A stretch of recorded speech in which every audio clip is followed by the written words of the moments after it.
so hidden the scene. Shit tales of Oz and foreigner dreams. Tales are crazy wild as the wind. Laughs and madness could make you spin. Shit tales roll forward as king. The podcast chaos, it's a wild thing. Tuning folks for a hell of a ride. Crazy stories far and wide.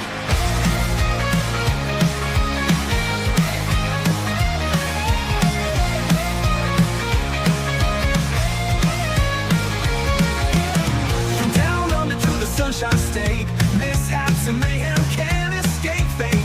Chuvalo and Croc Dundee, a wild ride on Podcast C. Shit tales rolling Florida's king. Podcast chaos, it's a wild thing. Tuning folks for a hell of a ride. Crazy stories far and wide. From down under to the Sunshine State, mishaps and mayhem can't escape fate. Chuvalo and Croc Dundee, a wild ride on Podcast C. Shit tales rolling Florida's king. Podcast chaos, it's a wild thing. Tuning folks for a hell of a ride. Crazy stories far and wide. Hello, everybody. Welcome to another fabulous episode of Housery, Chicanery, Shenanigans, and all the time. What the fuckery we have going on. I am joined, as always, by friend, colleague, co-host, and is not currently raising an army of cassowaries, Mr. Anthony Caruso. Oh, NCR, good morning, good afternoon, good evening to everyone, wherever you are right around this great wide world. And what a show we've got to you, because NCR, it's time to the end of the year, which means it's time for the best stories of 2025. Yes, and joining us on this great episode is an up-and-coming YouTuber who has one of the best channels out there for body cam footage. You can't go wrong. Watch them every afternoon. He puts out daily body cam streams. Grammar School. Hey, thanks for having me. I'm excited to be here. We're happy to have you with us. For those who are unfamiliar, like I said, Grammar School does daily, was it Monday through Friday? Yeah, mostly Monday through Friday. Sometimes I take some breaks, but usually around 2 o'clock Mountain if you're in the U.S., 4 o'clock Eastern. And if I change it, then I'll try to let people know in advance, but usually daily. Yeah, I love going there because he has fantastic commentary with the body cam footage, and he just shows some of the craziest shit out there. Before we get started any further, it's time to have a word from our sponsors. Well, no, before we do, because NCR, I don't know if people are actually aware. Oh, This is not a premiere. this is a live. We'll do it Oh. live. Okay. We'll do it live. Fuck it. Do it live. I'll write it and we'll do it live. This fucking thing sucks.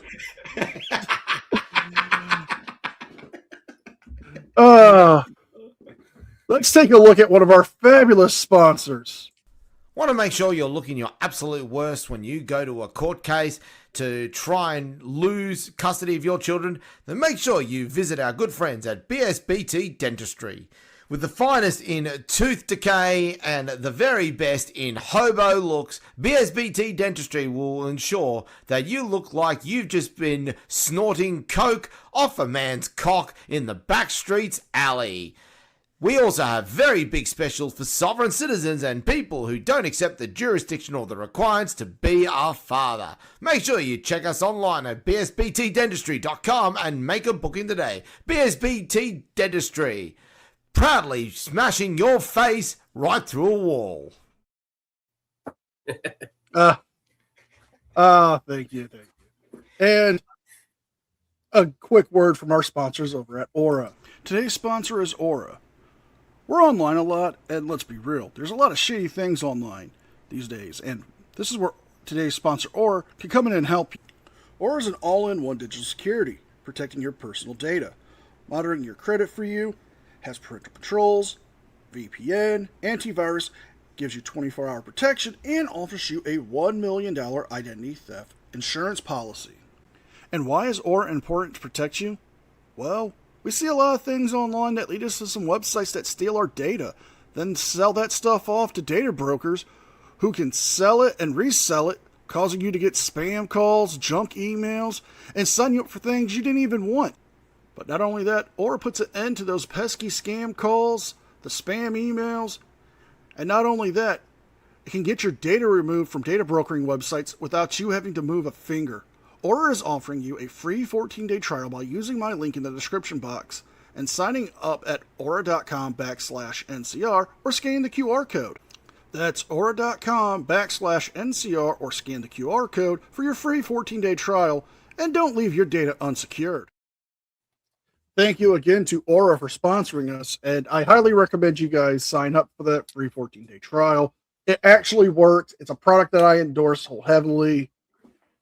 And if you got kids, it's a great way to keep an eye on them to make sure they're not talking to somebody or spending too much time online. I just want to point out, I think one of your good friends, grammar school, is over here, Loretta Jean. She absolutely loves the BSBT dentistry ad. Yeah, it's fantastic. It's fantastic. And Rodney's coming out and say, wait till the wood chipper.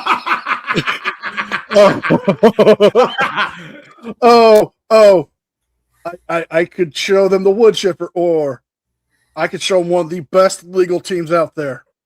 Well, before we do, we've got to acknowledge someone as well, because I do believe Brutal Bob has become a member. Thank you, Brutal Bob, for becoming a member. Welcome to the news team. Again, guys, this is just for shits and giggles. We don't have to worry about stressing anything. This is just a good time show. And now we can do one more ad, or we can go into the morning briefings. Let's go to the morning briefing, but we'll put a vote to the people right now. Which other ad do you want to see? Do you want Woody's Wood Chipper Emporium, or do you want DeCastro, Myers, and Blandino? Let us know while we do the morning briefing. Now, we have 2 morning briefings this week. Ooh. So let's take a look at our first morning briefing. Oh, Sheriff Judd. I hope you have your very favorite cup of coffee. I have mine, and I'm drinking it from a cup. It says you're the best. Okay. Fun fact: I used to live in Polk County, and I'm trying to get an interview with Grady Judd for the show for the longest time. But I think I might have figured a way. I'm going to send him a mug. Do it. Here's a dude that you got to understand. When you see his picture, you go, no doubt about it, he's a loser. Don't believe me? Now you're thinking, no doubt about it, he's a loser. He's 43. He's from Lakeland. His name's Robert. Oh, God. And here's what he does. He's obviously intoxicated on something, and he's running over mailboxes. So they notify As one does in EMS, Lakeland. fire, and us. Now, I don't know why EMS and fire get called on that. They arrive, we arrive. He has run over a set of mailboxes. And then on another street, he ran over another set of mailboxes. And he ran over some more mailboxes. I mean, this is a mailbox running over dude, right? When we find him, he's passed out in the front seat. So we knock on his car door. Sir, would you come out? Would you come out of the car? He wakes up from his stupor, gets a can of blow-off air. You know that condensed air you use to... Now, 2 things. One, Lakeland. Anthony, you know the backstory to that. Yep. And what do you think he is going to do with that can of compressed air?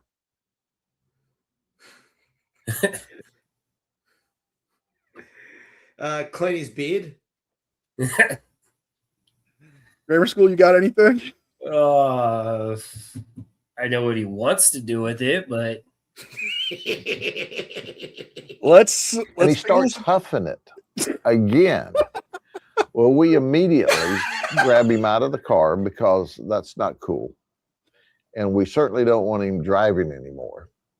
And we arrest him for a litany of charges, leaving the scene of this and leaving the scene of that, and under the influence and all kinds of stuff, only to find out he's on probation for leaving the scene of a crash with personal injury. Oh, I hope it's more He's got mailboxes. all kinds of long criminal history for meth and all kinds of nonsense. This is a dangerous person if he's not locked up. Do you think he's got a valid driver's license? No valid driver's license. He can't remember the last time he had a valid driver's license. Well, of course not. He's high In on fact, he huff. can't remember much of anything. Have a good day. Hello, everyone. Oh, I can tell you at the moment, the vote is 3-0 to Woody's Wood Chipper Emporium. well, it looks like Oldie taking a trip to the wood chipper. But wait till you see this next morning briefing.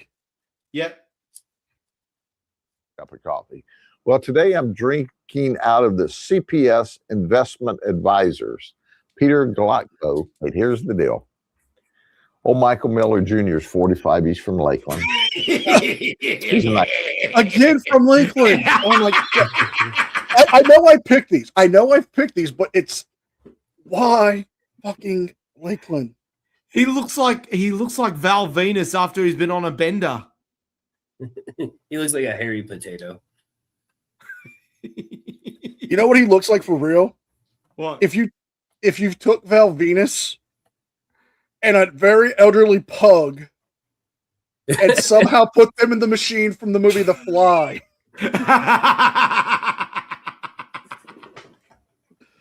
Nice looking old guy, isn't he? No, not really. He's a doper. And there was a warrant for his arrest for trafficking in methamphetamine. That's serious charges, you know, get you some big house time. So we were looking for him, and we found him at Walmart in Auburndale. Again, If another you ever spot I know. need to find somebody, go to a Walmart. You know what I'm saying? Yep. Because maybe we need to do that. Maybe we need to set up a facial recognition in the parking lot. And no, we can't do that. It'd be too much on Walmart's business. So anyway, the dude goes to Walmart. We arrest him. Guess what? Not only does he have a trafficking in Walmart warrant, that's not what he's got. He's got a trafficking in methamphetamine at Walmart warrant. See how I fixed that? But the dude's had more methamphetamine in his car. Some people just never learn. You're on your way to prison. I just know it. Have a good day. Hello, everyone. It's time. You gotta love Grady Judd. Oh, that's just, oh, I love it. Well, NCR, I think we're going to have to give the people what they want, don't we? You wanted Woody's Wood Chipper Emporium? You need to clean up some fallen down trees or deal with an unwanted body? Then look no further than Woody's Wood Chipper Emporium.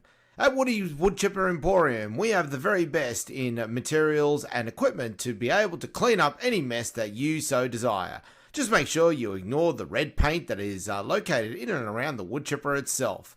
Woody's Wood Chipper Emporium. Find us in the wood chipper section or give us a call at 1-800-CHOPPER-BODY. Oh, we had fun with those. He's been a great sponsor for years, Woody. He has. Well, with that, ladies and gentlemen, it is now time to get into our best stories of the year. Now, NCR, you've got your 10 ready to go. Got mine. I've actually ended up with a list of 20. And when I eventually get started, I will bring up a couple of my honorable mentions. But to start off with, NCR, I do have the ceremonial coin ready. I'm calling heads. Heads is the call, and it is a head. For number 10, shit story from this year of 2025. Florida man, alleged tow truck driver, tows car with child inside the vehicle and falls out. Ooh. This story happened just recently, but a Florida tow truck driver has found himself in a bit of hot water after towing a car with a 4-year-old instead of it. The driver decided to pick up a car outside of a local bakery that was only been parked out there for 2 minutes. As the owner of the car saw the truck towing his vehicle, he ran out of the store beginning to yell at him, "My child is in the car, my child is in the car," with the tow truck driver just gunning it down the road. The 4-year-old girl jumps out of the moving car as it's being towed, suffering injuries to her right arm and both shins. He called the police. The police got a hold of the tow truck company, told them to have him come back to the scene. But before he did that, he had to drop the car off at the tow lot. Immediately, he was arrested on felony charges of child endangerment, but told police, "Hey, it's cool. It's cool. I checked the car 3 times. My partner, the spotter, checked the girl 3 times. There was no kid in the car." Now, I do have a mugshot of this wonderful, wonderful man. It's not really a mugshot, more of a dickhead getting arrested. But yeah, we're starting off kind of strong with this one. Oof. Brianna's in trouble. Ooh. Anthony, who do you got? Well, to start off with, just running through very quickly the honourable mentions that we've got. Port Pirie coming in 20th, to let you know. A couple of ones that did appear fairly recently. Boulder, you might remember for a couple of weeks ago, NCR, the naked maniac who humped the bonnet of the moving ambulance and then smashed the windscreen with his head. Yeah, that was a good one. Oh, God. There's someone who supposedly saw a dead body in Sydney, but it turned out to be a discarded fuck doll.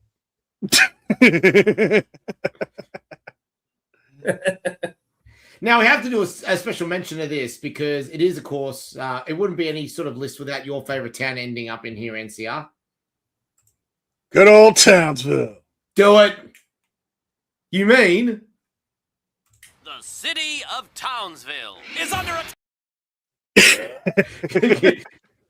And, of course, the big story that came out of that was from a couple of weeks ago, of course, the Gronk who shoved a bag of meth up his asshole during a low-speed mobility scooter police chase. Again, how did he do that without the cops saying, "The fuck are you doing? We can see you." Now, in 10th place was actually Bega, which was that perverted couple who pled guilty to rooting a pony. But I don't really want to give credence to that, do I? Well, it's better than the couple that had sex with a trout. It is true. Unfortunately, they do appear on this list again. Curses! But instead, we're going to go to your other favorite town. Go there! Yep. Grab up. We're going to the Gold Coast of Australia in Queensland. Of course. I got my map pulled up. Yep, absolutely. So, of course, you might remember, NCR, that there are 2 stories in particular that Goldie became infamous for. First off, there was the couple that got caught having, that were engaging in sexual intercourse at a popular swimming hole on the Gold Coast. Yeah. In broad daylight with kids and families in plain sight. And they then went up to said families and asked for payment for the show. I mean, come on. We gave you entertainment. Were you not entertained? But no, my 10th place is going to overrule what they originally had. And it, of course, is OnlyFans star hospitalized after getting railed by 583 men in 6 hours. Oh, God. You know, for a minute there, I thought it was going to be Bonnie for being banned after trying to hook up with all the schoolies. Nah, well, she's banned from the country, remember? Oh, yeah, that's true. And not only that, grammar school, but Bonnie Blue has now also been banned from Indonesia and Fiji She needs to go to Thailand. and New Zealand. She won't get banned from Thailand. Oh, yes, she would. She absolutely would. The lady who on OnlyFans dubbed herself Australia's most sexually active woman ended up in hospital earlier this year, back in May, after sleeping with 583 men in 6 hours, and she described it as the best day of her life. You know what she claimed? She got a splinter. No. Well, maybe. She was burned out. Oh, God. She was finally spent. She was dehydrated. Annie Knight. Well, actually, yeah. Annie Knight informed 7 News that she hired a swingers club for the stunt and detailed what went down after nearly 600 men turned up for the challenge, saying each of them were given 30 seconds. Ugh. Well, Now, she then tried to claim also that she made sure that every man was wearing a condom and that they had their doctor's forms confirming that they were clean. And then, try to make light of the fact that she's actually very good friends with Bonnie Blue. For everyone's benefit, there's the photo of Annie Knight and Bonnie Blue, and there's Annie Knight in hospital. Because she had to do a selfie for it. well, you got to get the sympathy points. You got to strum up the support from all of the simps. They're going to be paying good money to see you do that. I mean, I would rather earn the subscribers the honest way, but maybe I should put on a bikini top and get a jacuzzi pool. I've thought about Works that. for the girls on many Twitch. times. Yeah. Works for the girls on Twitch. Now, grammar school, why don't you and I do something like that? Oh, wait a minute. Apparently, it would be considered indecent exposure, wouldn't it? It would. Yeah. But it might be worth it. Yeah, I'm not giving up my debatable. OnlyFans. Yeah. NCI, what's your number 9? Number 9. Florida man with a no drugs allowed sign on his premises arrested for running a drug trafficking house. So this story happened a few months back. A Florida man posted a sign stating absolutely no drugs allowed on the premises. Sorry to interrupt, NCR, but I've just gone to our comments section at the moment just to see some of the comments. Loretta Jean saying that she had a similar experience with a couple fornicating on their front lawn. Jeez. Rodney about Annie Knight. Has anyone checked in on Cicero? Cicero, are you still there, dear? And apparently Rodney reckons he saw her. They needed a Diddy's supply. Carry on, NCR. So this story took place back in October, where a 76-year-old man was charged for multiple counts of drug trafficking out of his home when they searched it. And on the front of the house, there was a large copper sign that read absolutely no drugs on the premises. But when the police searched the house, they found the following items: 31.5 ounces of cocaine, 36.1 grams of Oxycontin, 442 grams of marijuana, 17 grams of Xanax, 5.7 grams of morphine, 4.29 grams of methamphetamine, seized $20,000 in cash and multiple firearms. Dang. Grandpa liked to party. Yeah, I still feel like that's not a lot though. I was keeping track and I was like, before I got sober, that would have been like a month's supply. True, but you've got to understand, this is a Florida man. A Florida man is going to always have multiple stash houses. So Yeah. Well, and he's 76, right? Yeah. So he Young man's game. probably worked for a couple decades. Oh, would you like to see the sign? Yeah, let's see the sign. Paul Cohen, you're a terrible human. But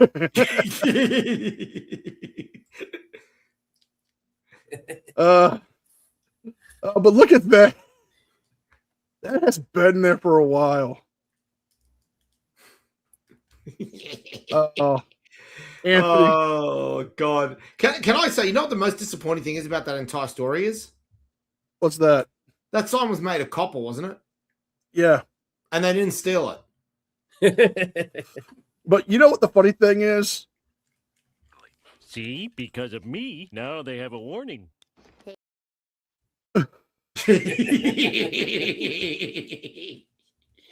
Accurate. Who is your number 9, sir? Number 9 takes us to one of the real surprise towns for the shit towns of Australia this year. They may just pop up a little bit later on again as well. It's Ballarat in Victoria. Now, first off, you might remember NCR that, of course, the Prime Minister and the Premier got chased out of town earlier this year by the angry yokels on tractors there. Yeah. Yeah. That's a crazy story. We then had the education support worker. Grammar school, you're not going to believe this. Education support worker setting a new national drink driving record. Oh, yeah. Is this the 0.533? Yes. See, I'll watch. Yeah. See, that is currently the world record, actually. What? I believe it is. I believe it is actually the highest reported BAC ever by any police force in the world is 0.533. Wow. If someone can find someone if anyone finds anyone that's higher, please put it in the comments section and I will gladly correct the record. Okay. According to the Guinness World Records, and this was in Poland, a man had a blood alcohol who is currently, I don't know if he's currently alive, but he has to be dead from this. 13.74. I've got to be dead. It doesn't surprise me that it's Poland, yeah. And that was probably post-mortem. That's probably post-mortem and dead. This one, they actually lived. No, the guy's still alive. What? Oh. Wonder where he drove. Oh, God. Jesus. But the other story that came out of this from Ballarat, and NCR, you might have to get the Foo Fighters on here because, of course, this was the other story that came out of this was a rock spider getting beaten up and robbed by a 14-year-old girl after soliciting sex from her, attempting to anyway. Hell yeah. So we have to. There goes my hero. Watch him as he goes. League. Gotta clarify that.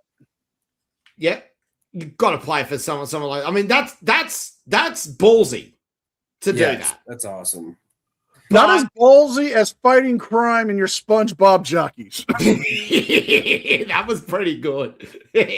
Oh, and for the people that are first time here, Rock Spider is what we call in the U.S. Pedophile.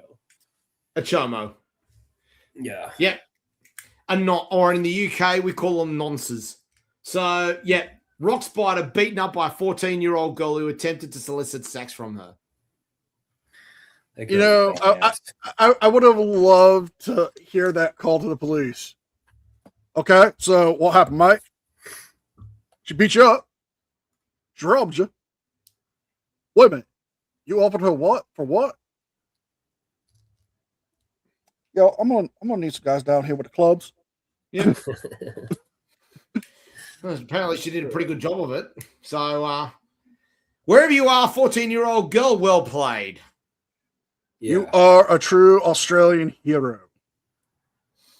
Just don't turn up if she's wielding a baseball bat. What's your number 8?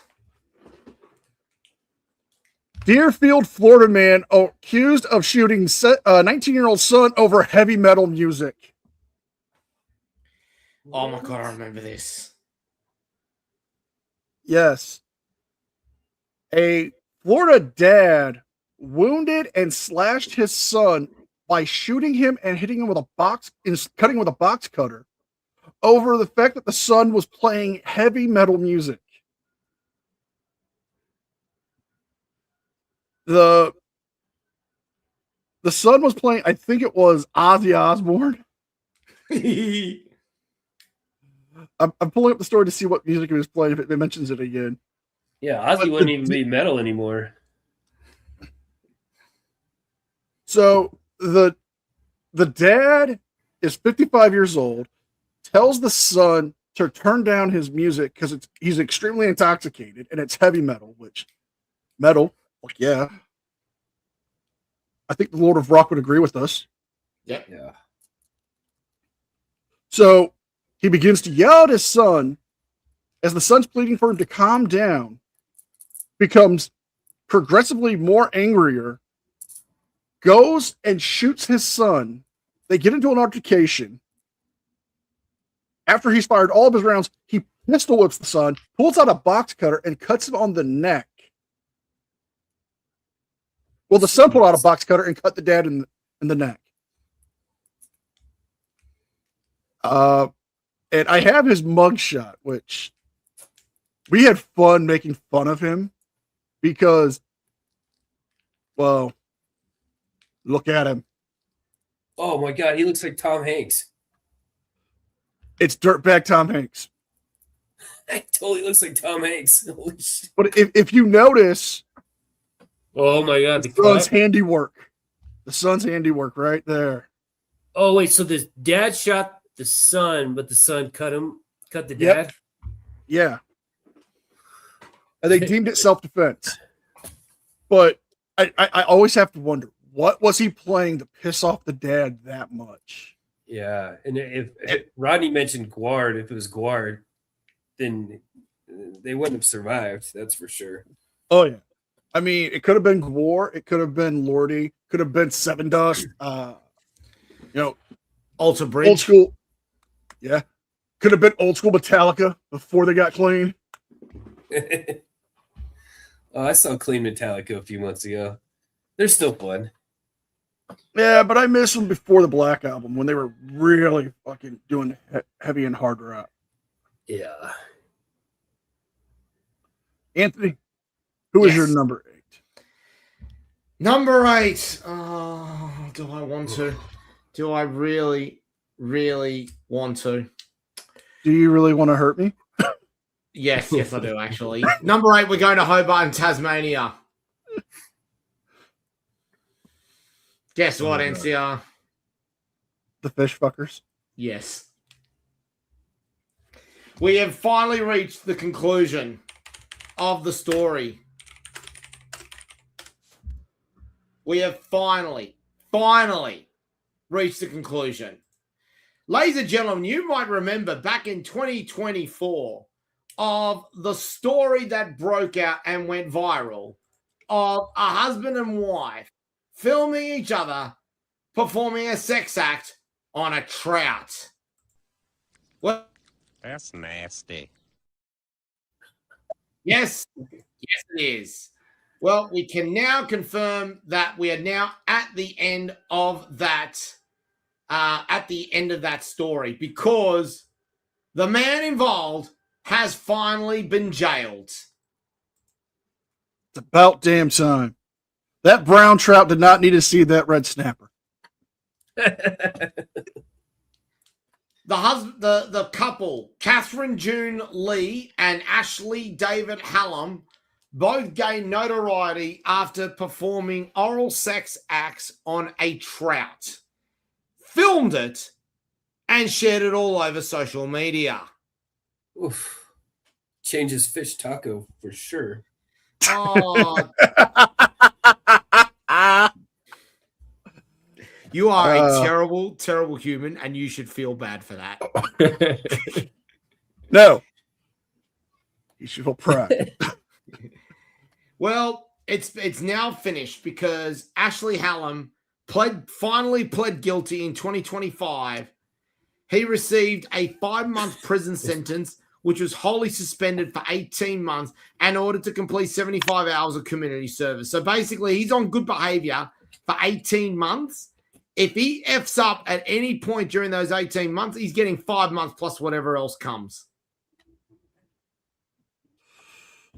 You know, I think we have a clip of him. What is the charge? Eating a meal? A succulent Chinese meal? Oh, get out. Get out. Oh, I think I'm going to be sick. Seriously. And you know what? Can I just take a moment here? Because I think we need to have a talk with a couple of people here. I think we need to have a talk. We need to have a quiet chat. Because posts like that is absolutely disgraceful. I mean, how dare you make fun of a situation like this, all right? Fish's lives are at stake. Oh, come on. They have seen things they cannot unsee. and grammar school, get Loretta Jean back in line. That is, I'm going to be sick after seeing this. We need to have a little bit of a talk, don't we? No, we don't. It's funny. I like the Christmas card idea. Well, at least we know they didn't go bast him out. Oh no! No!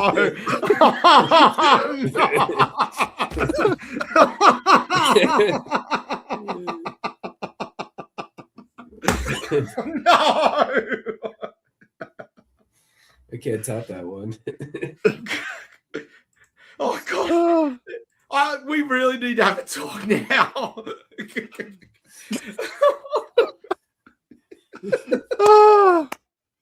All you're all a disgrace. You're all a disgrace. And CEO's your number 7. Number 7, Florida woman allegedly attacks a man, tries to bite him, flees, crashes into deputies. This is fun. And Anthony, it wasn't Cicero, was it? No, but if you forgot it, I'm gonna need a bit of help from an old friend of ours. I'm your moderator, Larry King. Now, a word to our audience. Even though we're being broadcast on Fox, there's no need for obnoxious hooting and hollering.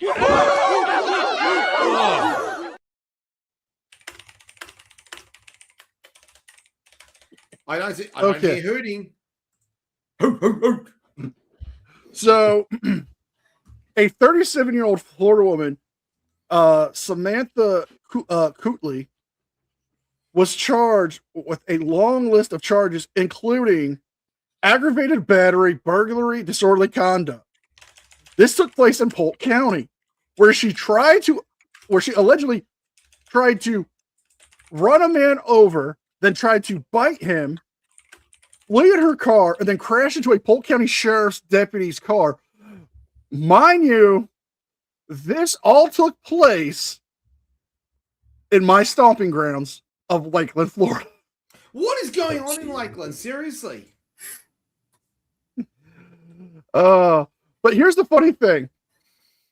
When she was arrested, she reportedly said, "Why? This is fun." Wait, fine or fun? Fun. Oh yeah, okay. That sounds fun. So she tried to run a guy over, tried to bite him, jumped back in the car, got into a high-speed chase, runs into a sheriff's deputy, gets arrested. But wait till you see the mugshot. We're gonna see. Aren't we? Oh, we're gonna see we're gonna see something. This is her charges, including battery with aggravated assault / battery, criminal mischief of damages more than $1,000, aggravated battery on a law enforcement officer, aggravated fleeing and eluding with property damage to fleeing and eluding a law enforcement officer, attempted escape from custody because she also tried to get out of the handcuffs and attack the cops, disorderly conduct, and also traffic charges. But I say this, you guys in the crowd, you cannot fix her. Stay away from her. You could. Oh, Mark Baggy can fix her. Parsons, where are you? Where are you, buddy? By the way, shots fired from Rodney. Oh my God. No. Shots fired. Oh, very good. And as always, Fox 35 or Fox 35 Tampa. Yeah. Mugs. Give us our free shit. We plug your channel all the time. But I can say this about Lakeland. Lakeland is inland Florida. And I tell this to people who always tell me, "Oh, Florida's so nice. It's so beautiful." No. That's the beach towns and the resort towns. Go inland. Go into real Florida where you see the crazy shit. Like a woman causing that much damage and mayhem. Or a Florida man deciding to sit in the middle of oncoming traffic with a tray table and eat pancakes. Well, at least they don't have the fish fetish. They do. We've had we have had people in Florida do weirder things to animals, and it might happen again. Who is your number 7? Oh, my number 7 is going to be fun. We're off to Redlands in Queensland. Just 2 stories coming out of this town here. Of course, you might remember the acupuncturist couple who got jailed after tricking patients into having sex with them for health benefit reasons. Nice. Yeah, not so nice. No. Well, I'm saying it sarcastically. Yeah. But our main story. This is going back to August, where a fucking idiot firebombed a tobacconist, accidentally set his own car on fire, fled in the burning car, and then crashed into a tree. Oh, jeez. And, well, I'm gonna let our good friends at 9 News describe the story. Flames tearing through a tobacco shop and a car ablaze as the suspect fled. Live to Today Queensland reporter Andrea Crothers. Andrea, what happened? Andrea, fetching. Well, Jane, forget about Fast and the Furious. This was Fast and the Flaming. An alleged arsonist firebombs a tobacco shop only to accidentally set themselves on fire, then make off in their blue Mazda, which is burning as they drive off. You can see in those pics. They then, 2 kilometres later, crash into a tree. By the time emergency services arrived, that person was nowhere to be seen. They remain on the run. And this behind us is what they have left behind, that tobacco shop. Extensive damage. There were 2 people actually inside at the time. Thankfully, they escaped unharmed. That business was open. This was all just after 9:30 last night. But this actually isn't the first time this has happened. It was just 11 days ago that this tobacco shop was targeted. A 28-year-old East Ipswich man has since been arrested and charged. He's due to face court in September. James. If just to go back so we can get a good look at that car driving off. Hang on, let me just see if I can pick it up here. So there he goes. He's in the car. Look at it. It's already alight. He dropped his lighter. Cut him some slack. Look at the smoke coming out of the back of it. And then he makes. Are we sure he's not just doing a burnout? Are we sure he's just not doing a burnout? I mean, you guys down there do donuts and burnouts for all kinds of shit. He's doing a burnout of some kind, but yeah. And then he, as you said, grammar school, he crashed it into a tree. Oh yeah, that looks. George of the jungle. Sovereign Cleo's got that same car. I'm pretty sure, the blue Mazda. Maybe it's her brother. I would not be surprised if it's the same guy who previously did it, which could only mean one thing. Oh, fucking do it again.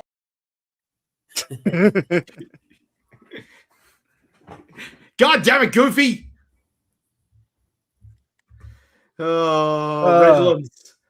Oh, Redlands. Dear, oh, dear. NCR, who's your number 6? Florida man accused of punching father after being told to remove prostitute from the home. What? It's not mom. Oh, you forgot this one? Oh my God! It was so long. When was it? This was in October. Well, it actually took place in September. Yeah, but, go on. So, a Coral Springs man is facing domestic battery charges after he allegedly hit his father in the face after the father asked him to take his prostitute out of the family home. After he asked the woman to leave, she complained, according to the arrest reports. Yeah. And then him and the son got into an altercation where the son said to the father, "I'm going to beat his ass." Standing 2 feet from the father. He's going to do what to his ass? He's going to beat his ass. Phrasing! Actually, hang on. God damn it. I missed my opportunity to do that. I'm annoyed with myself. It's okay. It's okay. But the funny thing is that the son decides to bring the hooker home and then make threats towards the father and everyone else in the house. Hang on. Can I clarify something? Is this woman still alive? Yes. Isn't it still a call girl if she's still alive? Yes. What? Do you not get that Archer reference? I do. I do. Wait, the son brought the hooker home? Or the father? Yes. The son brings the hooker home.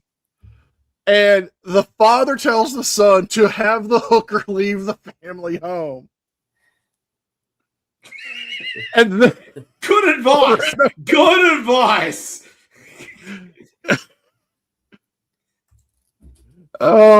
So after the son is forced to have her leave, he gets into an altercation with the father, then threatens not only the father and fights the father, but threatens to unalive the brother and the mother inside the home. I mean, he's and of just course, defending his girlfriend.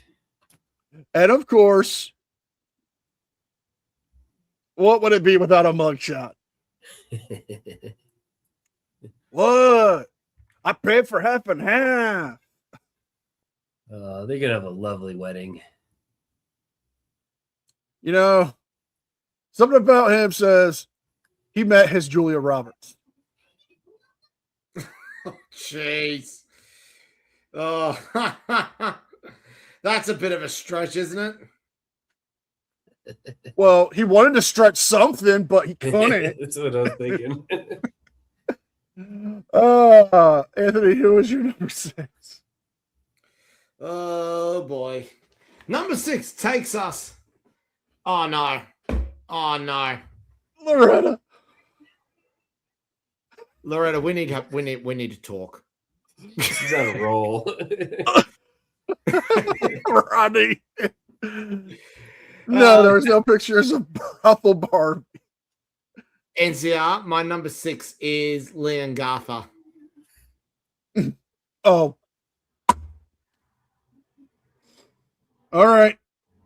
We may as well get it over and done with. Ladies and gentlemen, this is probably the most infamous story that came out of Australia this year. If you're not aware of what happened in Leon Gartha, then your head has been stuck under a rock in Mars with your ears boxed.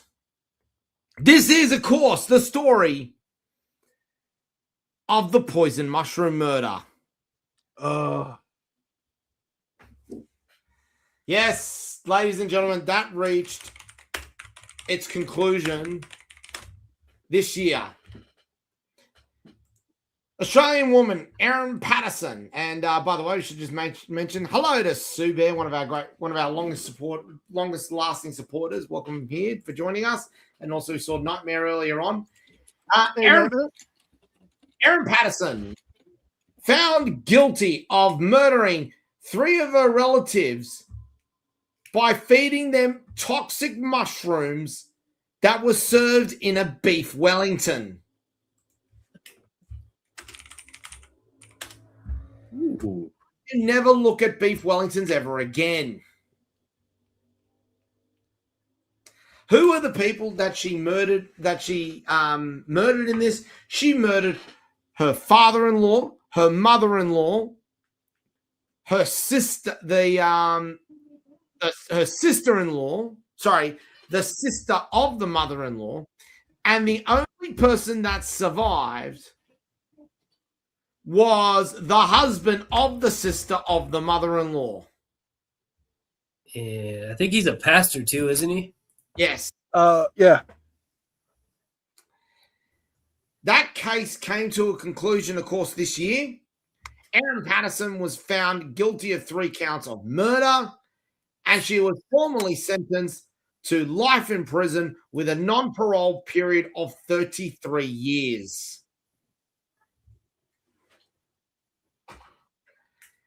She will be eligible for parole in 2056, where she will be in her 80s. I promise I'll be a better cook. And yet, the director of public prosecutions in Victoria turned around and said that they were filing an appeal. You want to know what the DPP wants, NCR? What's that? No non-parole period. Oh, they can go straight to hell with that one. No. The DPP is appealing because they want the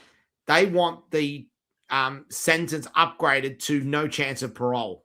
Oh! I thought they wanted to have her get out with no parole. Oh, they're appealing this. The prosecution's appealing the sentence. Okay, yes, that makes sense. Yeah. Okay, yeah, that's a good.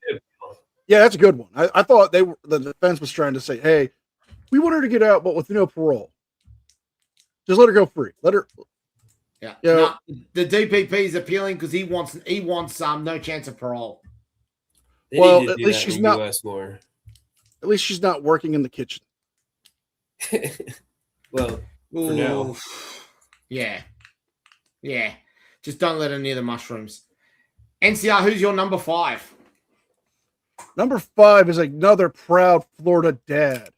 Florida man arrested after toddler poses in photos with guns, beer, and marijuana. Oh my God, I remember this story. Again, from Fox 35. Where's our fucking mugs? Yeah.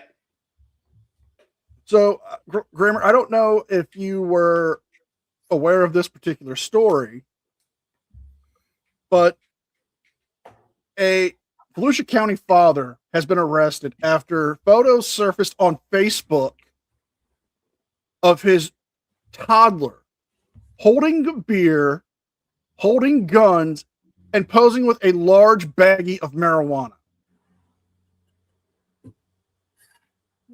With exposed wiring and plywood walls all around the goddamn kid. Apples and trees. That kid's gonna have a great life. Oh, well, wait till you see these photos. So here's the first photo. Yeah. With the Michelob Ultra. Damn shame. There's finer beers up there. There's finer beers out there like Vaucluse Bitter. Yeah. Here's the kid with a large baggie of weed next to a propane tank. Look at the floor. He's just trying to advertise propane and propane-based products. That boy ain't right. Damn straight. And then that's just, yeah. First off, I have to do this. It has zero trigger discipline.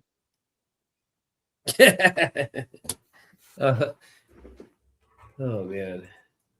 Yeah. See, the biggest worry I've got about that is that it seems clear that the kid has been watching R. Kelly. But oh jeez, God, do it. Let's get it out of your system. I'm trying to find it. Damn it! Oh, you mean? And so I pull out my gun. But look at our dirtbag Florida dad here. Wow, that is Joe Dirt. That is Joe Dirt right there. Toddler, who you can see Okay, let me take it back. is allegedly 27-year-old Taylor Knoop. He's not the little girl's father. Taylor but Knoop. He is the father of this Knoop. toddler, who you can see in this photo. You know what? Here, I've got a better picture of the mugshot right here from the Florida Man subreddit. Look at him.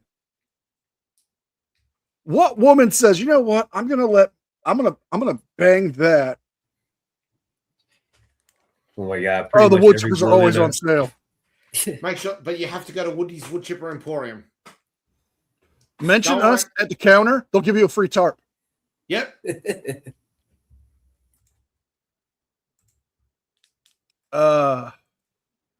Anthony, well said, Sue Bear. what is number 5 for the shit towns of Australia? Number 5 takes us to good old Bris Vegas. Oh, which one am I going to do with this? Here are the stories. They're all pretty close to each other in terms of this, but tell me what shall we go with? We got the Drongo who stole 53 right shoes from a shoe shop. My right foot. It's a very big foot. And Gravis, I just want to reiterate, they were only right-footed shoes. Yeah, he took all the displays.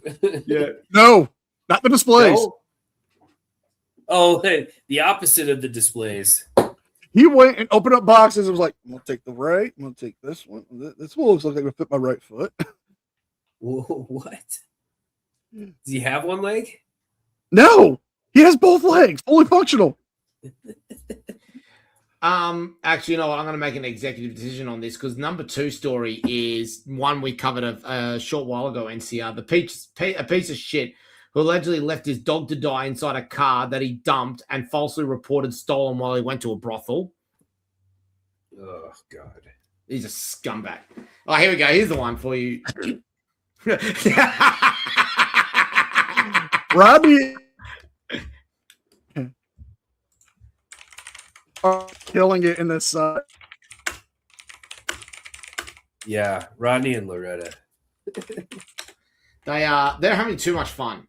I'm sorry. They're having too much fun. Oh, I know what I'm going to do, NCR. Real estate agent allegedly sniffs and steals 4 women's undies and wanks in their homes. Remember this one? Okay. I had a bit of technical difficulties there for me. You guys good? Yeah, we're good. Okay. Sorry about that.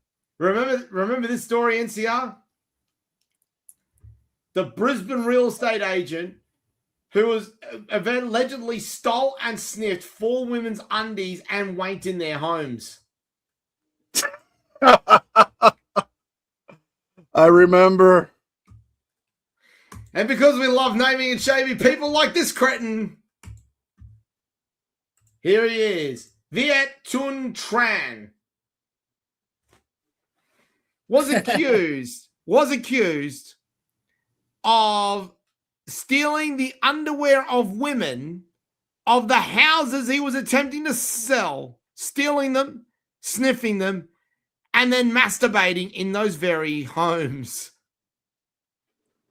How did he get caught? Oh, for God's sakes, Damien.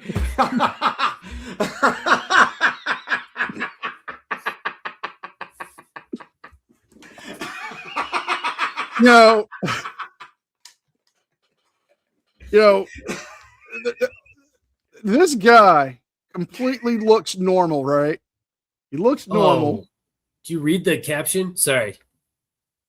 Go accused. No. Like on the upper part. Next it said Brisbane real estate agent is accused of storing their stolen underwear in clip sealed bags marked with names, dates, and locations like trophies. Go. He looks completely normal, but after you read all that, only one thing comes to mind. You fucking weirdo.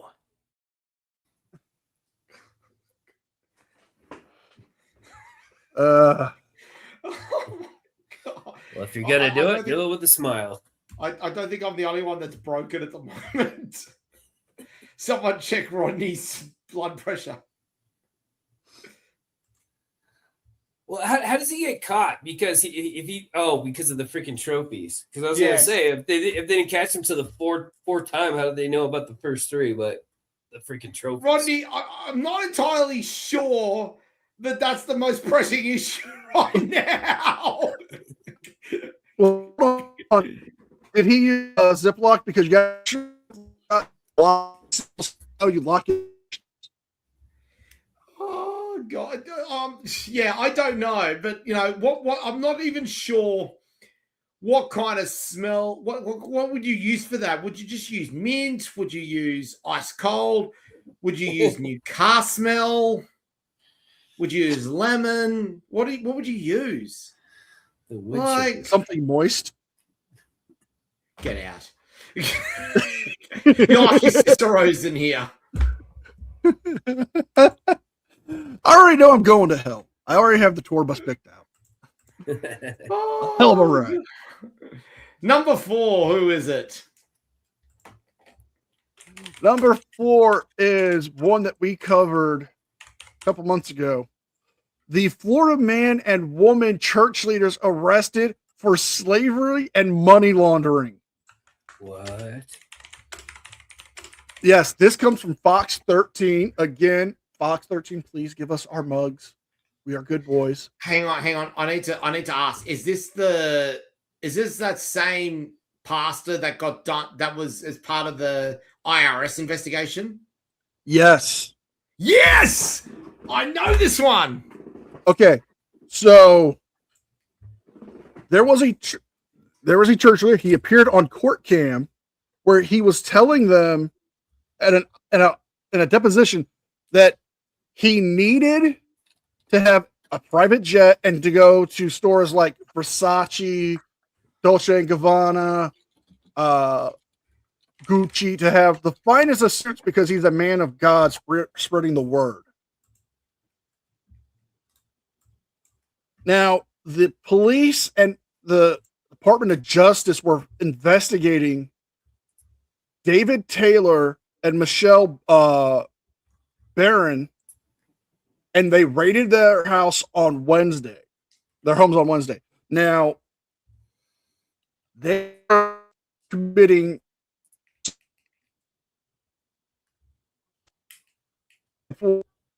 in cages.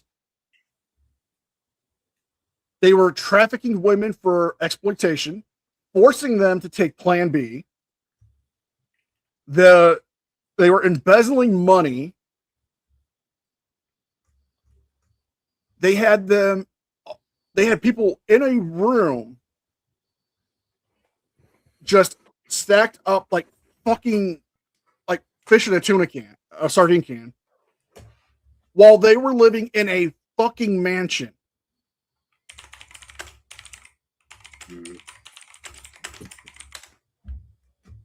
I'm trying to pull up all the charges, but they are both looking at conspiracy to commit labor fraud, conspiracy to commit money laundering, fraud. They are also looking at human trafficking charges. All together, they are looking at over 20 years in the federal prison system.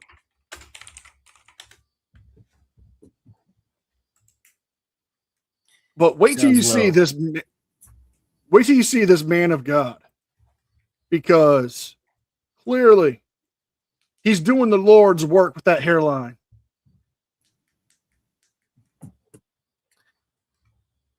Thought for sure it was going to look like Jeffrey Epstein. And then this is the woman involved. And then here is the mansion. Jeez. Here is some of the pictures of the raid. I think there's more photos up here. Yeah. They had workers in there calling up people, just asking for money. Oh, you got to support the church. You got to do this.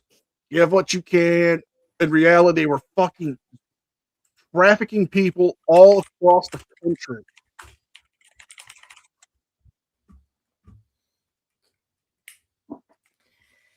This was one of the hardest stories we had to cover this year. Yeah, I got nothing on this one. That's messed up. No, and believe me, this bloke here is just he is a piece of shit. For those who haven't seen it, if you wanna see something that's gonna really tick you off, go look up David Taylor's deposition in the prior investigation. If you don't realize how much of a wanker this guy is, go and check it out.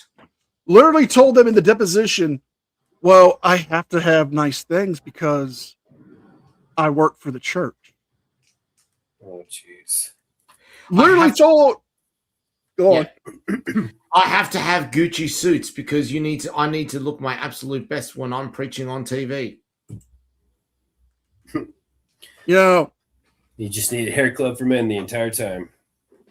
Oh no. When he's in the deposition, he's got his hair like combed over and it looks like almost like a fro, but you can see the lift, so it looks like a really messed up flat top fade. And when they asked him, why do you need the high-end Lexus? He couldn't respond, but we all know the attitude he had. Flirting outrageously with a waitress, and it's okay because he's got a Jag.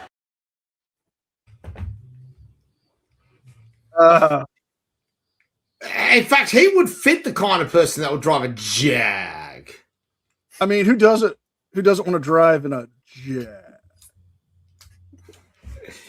F-Type in particular. All right, Anthony. Number 4 for the shit towns of Australia. Number 4's a spicy one. So everyone knows we like to pay out on an area that we call Australia's arsehole. Now, for those wondering what I'm referring to, it is around the area where Port Pirie exists. Now, I'm going to zoom out. I'm going to show it up on Google Maps. For those who aren't aware, I call this Australia's arsehole, and you'll see very much why. Because our story takes us to one of the other towns that's located within Australia's arsehole. So zoom out. There's Australia. Nice big picture. See this inlet here? That's Australia's Looks like an arsehole. ass. Yep. And I thought that was Tasmania. That's Australia's rectum. And look at the towns that are involved in this NCR. See if you can pick them off. There's Port Pirie. Yep. Port Augusta. Mm-hmm. Port Broughton. Of course. Whyalla.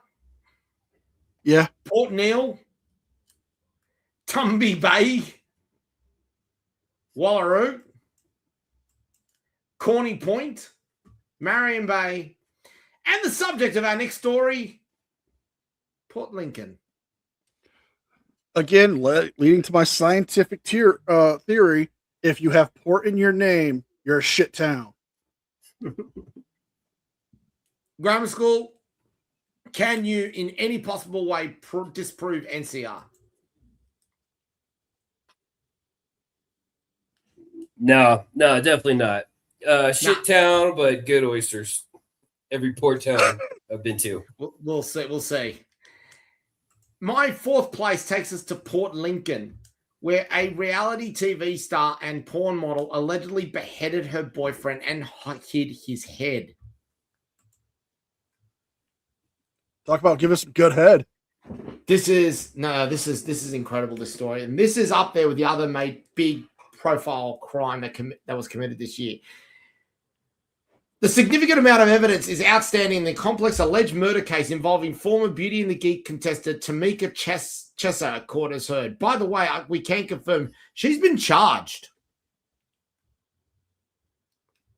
The 35-year-old appeared in Adelaide Magistrates Court via video link from psychiatric facility James Nash House, where prosecutor Lisa Dong asked the case be adjourned because material, including a post-mortem report and a large volume of DNA evidence, was yet to be received. Ms. Chesser is charged with the murder of 39-year-old Julian Story and one count of destroying human remains to pervert the course of justice. Mr. Story's dismembered body was found in the Port Lincoln unit the couple shared on June 19 after emergency services responded to reports of a fire. The post-mortem report was not expected until early February or March, while evidence from 2 crime scenes, including fire examination and light pattern analysis, was also yet to be received, along with an analysis of information from mobile phones belonging to Miss Chesser and Mr. Story. Not Dong, Duong. So can confirm. Now, why is this become infamous? Miss Chesser was a contestant on the Australian series in 2010 of Beauty and the Geek. At the time, she was a cocktail waitress. She was a cocktail waitress working at a cocktail bar? Yes. Oh, my God. Oh, stop. Stop. I come in with the Human League. Oh, dear, oh, dear. There she is. That is Tamika Chesser. That is Julian Story. And then there's another photo of Tamika. Now, it is believed now that she was functioning an OnlyFans page, because of course she was. But yeah, she's currently now being held without bond, awaiting trial.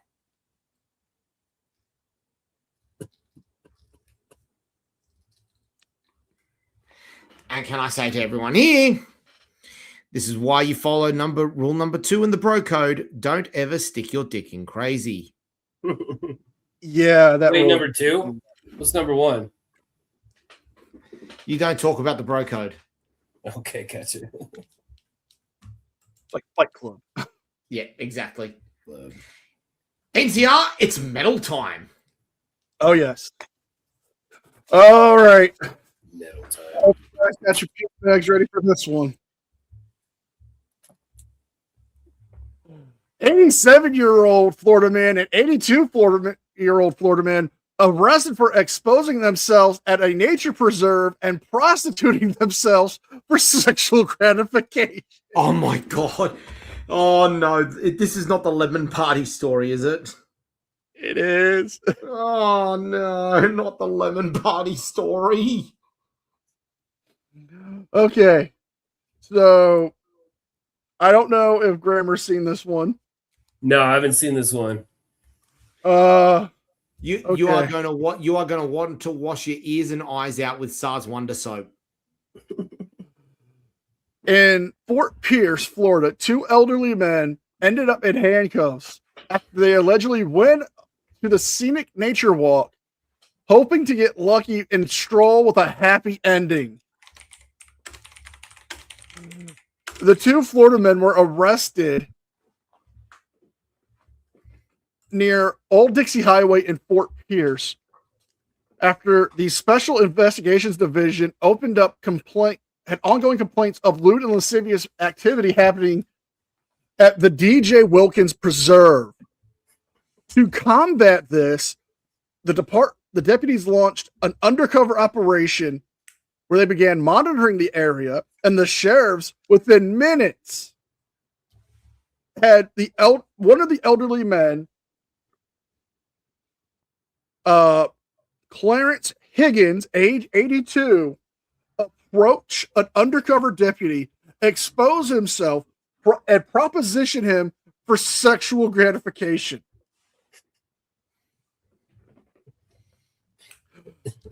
So this was like a regular thing for these guys. It gets crazier. Loretta, get out. What did she do? They didn't find any beavers because they weren't looking for that. They were looking for woodpeckers. And then the beavers came. The beaver got angry. The beaver said, "Shut up, you stupid beaver." Moments later, another elderly man, Dallas Freeman, age 87, approached an undercover detective, propositioned him for sexual activity. Both men were booked in on counts of exposing themselves to the undercover officers. But wait till you see these mug shots. I actually can't wait.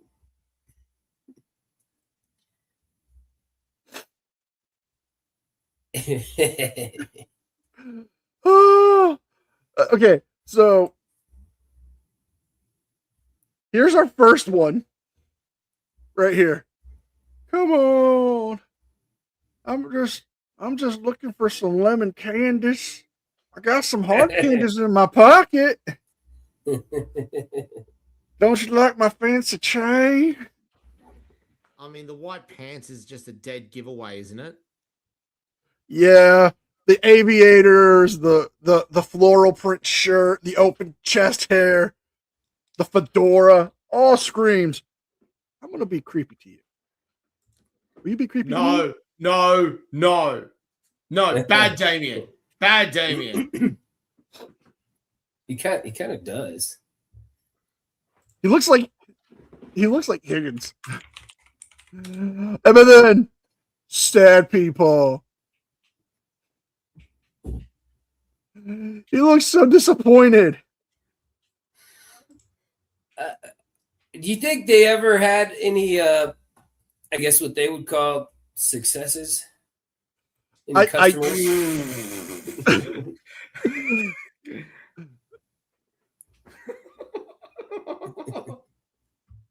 Well, it doesn't say if they got lucky, but looking at the expression on this man, he would have got away with it if it wasn't for those meddling kids. Those meddling kids.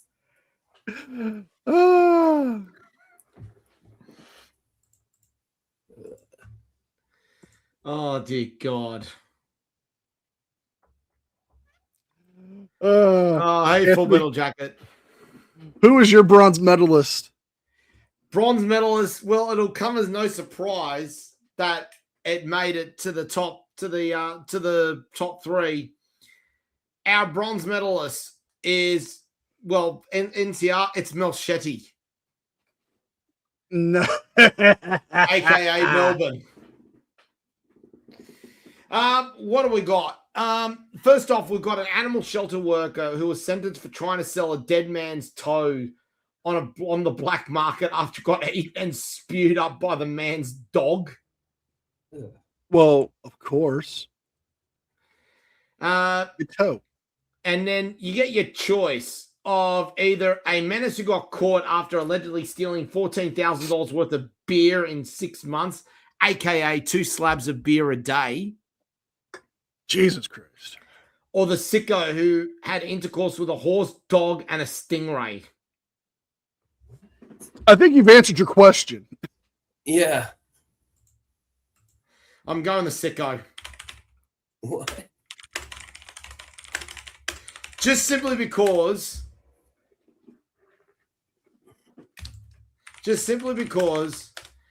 the guy tried to do it with a bloody stingray. I'm looking at it just like going, how?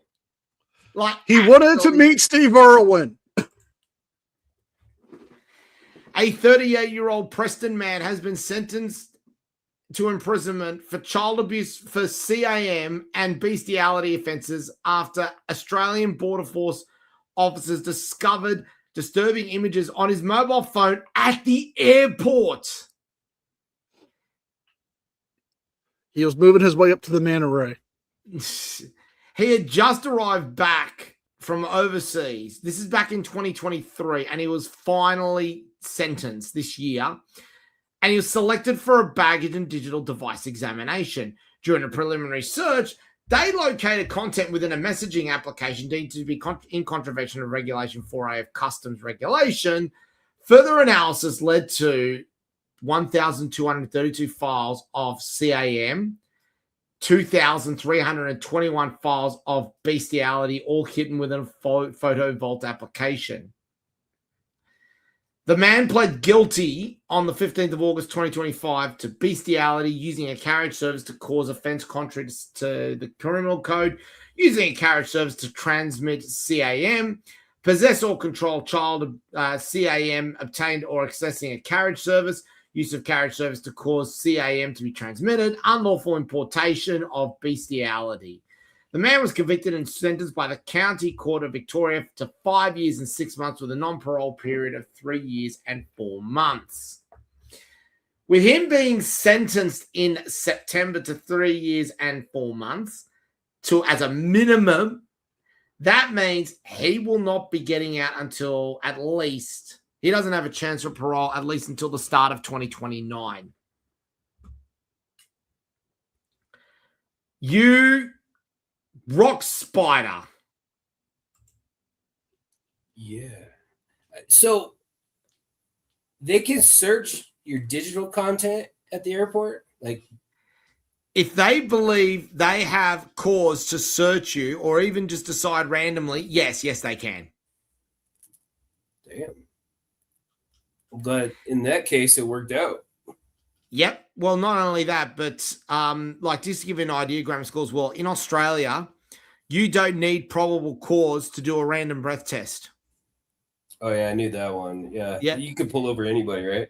Yep. And not only that, but they don't even do the field sobriety test they do in various places of the US. They go straight to the breathalyzer. And then on top of that, they've also now got the ability to test for drugs as well. On the spot. So. And yet they still won't take away Cleo's car.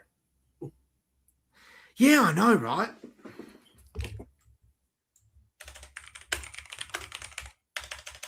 But I'll tell you what, because we need a bit of a reprieve. Why don't I bring up that story about the guy who stole 88 slabs of beer? Yeah, we do need something kind of light. Police from the Melbourne Bicycle Patrol has helped capture a man who allegedly to have sold $14,000 worth of beer in recent months. Happened out in Melbourne West. The man is alleged to have stolen roughly 2 slabs a day worth approximately $160 from 3 bottle shops in Melbourne, Docklands, and Fitzroy for the prior 6 months. The man has no fixed address, interviewed, subsequently charged with 130 counts of shop steal. He was remanded to appear at Melbourne Magistrates Court on the 1st of August. I mean, and not only that, but they've actually released the CCTV footage. Oh, nice. Let me see. Yeah, let's do this one.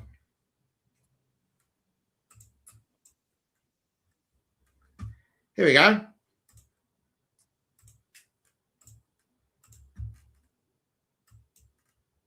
A group of booze thieves are currently on the run in Melbourne. Oh, sorry, Police- this is the wrong story. Apologies. That is actually the wrong story. But another one happening recently. But yeah, that's $14,000 worth of beer stolen. Oof, decent. A lot of beer. That is a lot of beer. It truly is. You know, I may or may not know a guy back in high school that filled up a grocery cart full of beer and ran out the back door and never got caught for it. And that Oh my man God. later became Hall of Famer Joe Montana. Exactly. Cop that.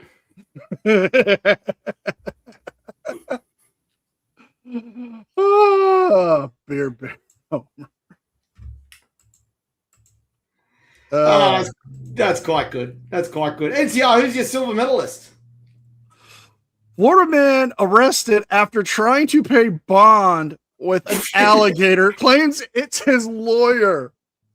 Oh, yes, alligator lawyer time. Yes, I knew this was coming. Grammar, have you heard of this one from the Florida man? No, but I've heard you reference it before, so I'm glad you are bringing it up. And of course, this is coming from the Lakeland Gazette. And of course, it's in Polk County. Deputies in Central Florida say a 42-year-old man sparked chaos at the county jail after storming in shirtless, holding a live alligator, and demanding the officers release his cousin immediately. Witnesses told investigators the man showed up earlier at a nearby gas station trying to trade the same alligator for a 6-pack of beer.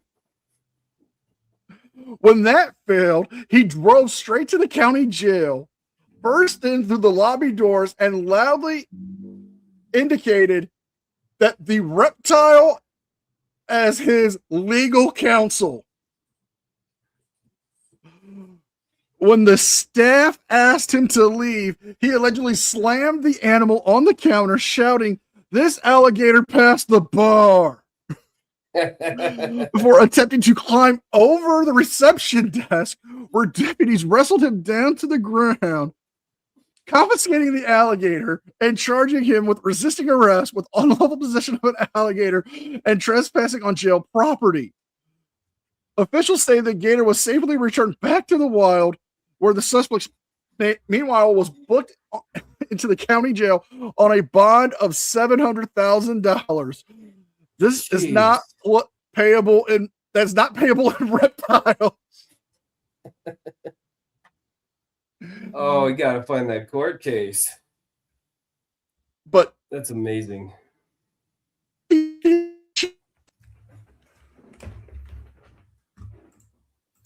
Uh-oh.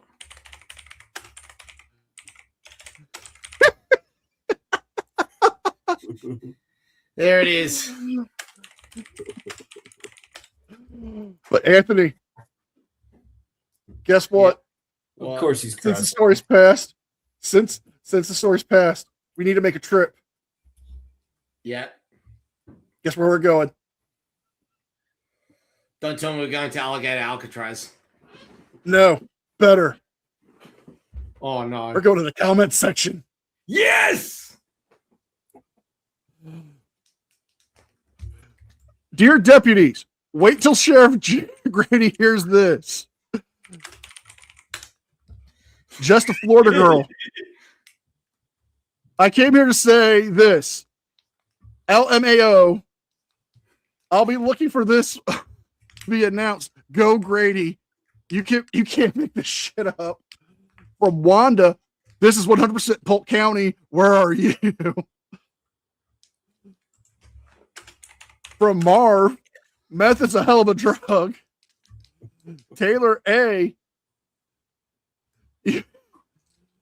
you have to leave out eating those mushrooms in the swamp and the alligator tail. Paul Miller, what a dumbass.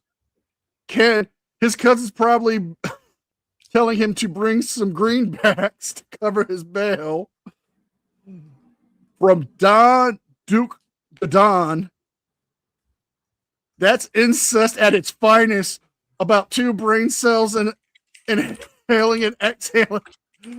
He's lost more than one of those asses. From Kiki, So that gator didn't get his client released. That's humiliating. And oh my God. But in his defense, looking at the photo, he got some serious issues. Just look at those beautiful eyes. Just beautiful. OMG. His eyes are really scary. I'd rather the gator than him. You know, seriously, I ain't down with the full dash. Real shit.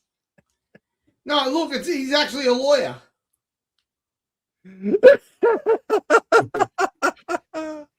Well, and if you pass the bar, he's an attorney. Yeah. He went He's up gonna go. I'm gonna hire him for the show's legal team. I just want to hire him for the hat. That's a sharply dressed alligator. You know, it's the guy's eyes that make this whole story come together. Oh, that one.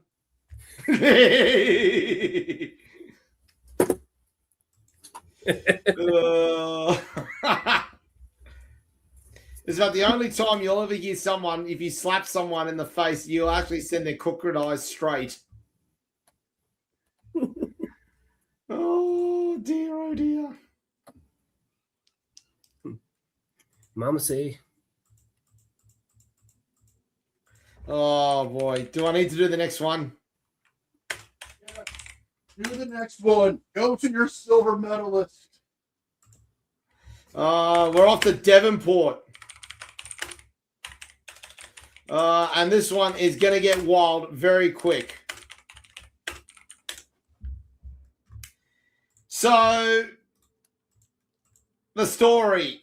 Man jailed for bashing his brother with a shovel after catching him rooting his wife in back of parked car while his mum sat in the back seat. What? I kid you not.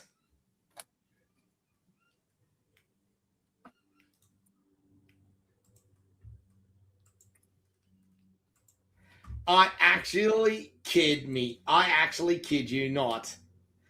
This story wrapped up earlier this year, but actually the incident occurred back in 2014. Great-grandmother Sue McCulloch was living with her son David McCulloch and his wife Jacinta King and their 4 adult children at a home in Ulverstone, northern Tasmania, before their lives were turned upside down. That evening, Sue hopped into the car and drove to the home of her younger son Jamie McCulloch with Jacinta as the passenger. She then drove them both about 26 kilometres to a government-owned block of flats in Devonport where her grandson had been living. David and Jacinta's son had given his grandmother the keys because he was away and they thought she might want to stay there for a break. He then explained that Jacinta had ordered his grandmother to drive to the unit and to stay in the car while she had sex with Jamie, and Sue reluctantly complied. The situation turned to disaster when David realized what was going on, drove to the unit block, tore through the parking lot, and smashed into the car before going on a rampage with a shovel. Jacinta and Jamie now live together in a squalid caravan parked in the driveway outside a suburban home. I'd ask Grandma to turn Marvin Gaye. Ladies and gentlemen, get ready. Actually, NCR, while I get this up, I know there's a certain audio you want to play for this.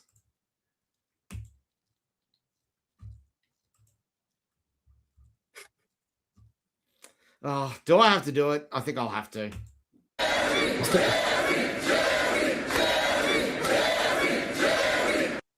At its finest. First off, there's Jamie McCulloch and Jacinta King.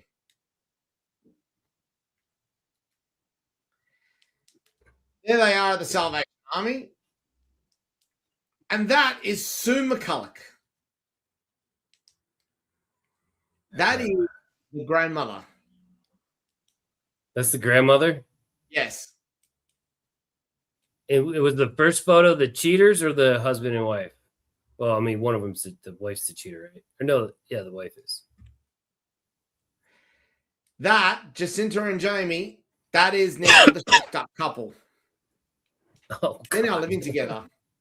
Oh God. She's the trailer park queen. Ugh. There's Jamie, preferably with his shirt on. Now that's David McCulloch. She really stepped down. That's an incredibly low bar to get under as well. I mean, sharp dressed man versus white trash man. And they did this in a freaking car too. That's the park. That's the car park. Do you think when he opened the door, Jamie yelled, "Close the door, you're letting all the stank out"? Here's David and Jacinta when they were younger together. They look like a beautiful couple, you know. It's Oh, dude. This is why I like Paul.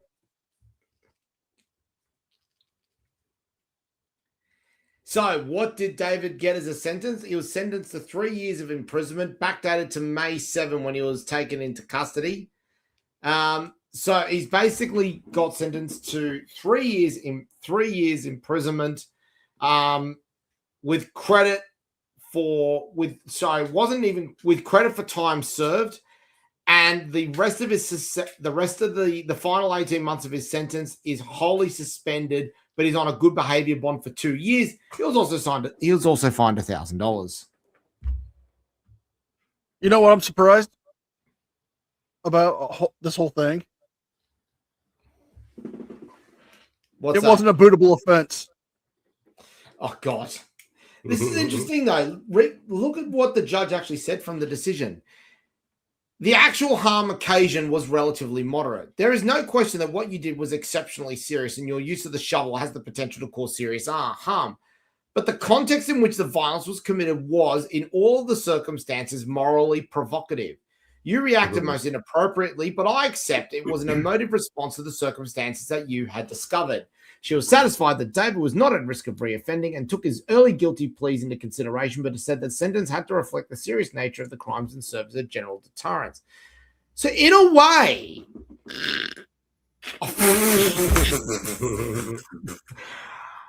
Rodney, I'm not even sure they could have afforded a Ford Mondeo. Grammar school, reading from that, it seems like he took an early guilty plea and then tried to claim provocation as a partial explanation. It looks like the judge went, actually, you know what? There was an element of provocation. What do you think? A crime of passion.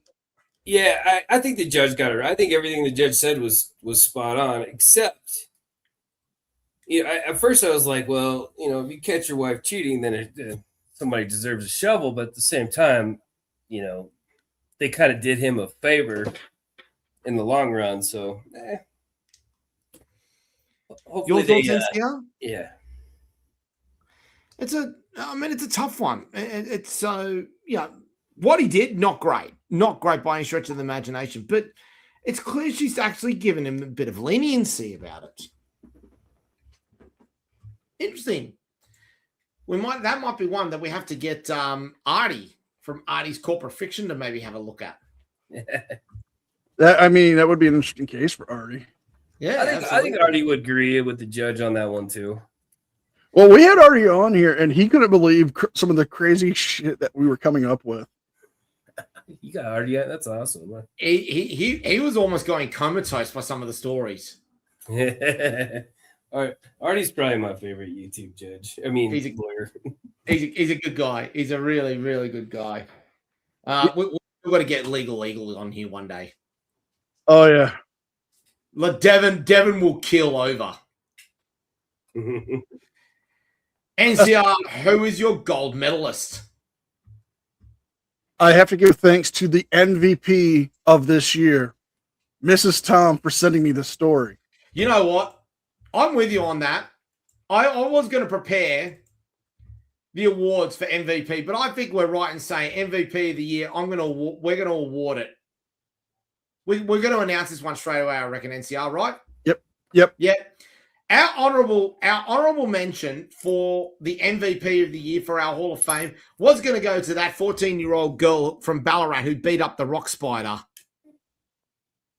But this year, we're going to announce it straight away. The winner of the MVP of the year is Mrs. Tom. She has sent me so many stories this whole year of crazy shit, but this one alone takes it. Breaking Bad on steroids. Florida Sheriff seizes $4.7 million in drugs and explosives and bust. This was insane. This was absolutely insane. Grammar school, wait till you see the images of this. Okay, so the Brevard County Sheriffs teamed up and they raided the house of a 26-year-old Maxwell Huvart, and they seized 92,000 pounds of illegal substances having a cash value of $4.7 million. Not only that, in addition to the narcotics, they discovered 5 improvised explosive devices, grenade simulators, 50 pounds of produced chemicals, an arsenal of firearms, including 2 semi-automatic guns, rifles, pistols, shotguns, suppressors, thousands of rounds of ammunition. Now,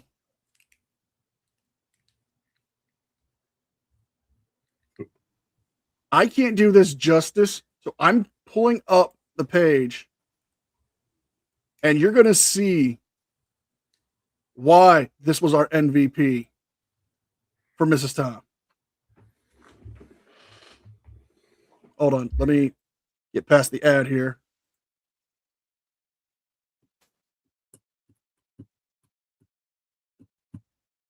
Okay, let me bring it back up.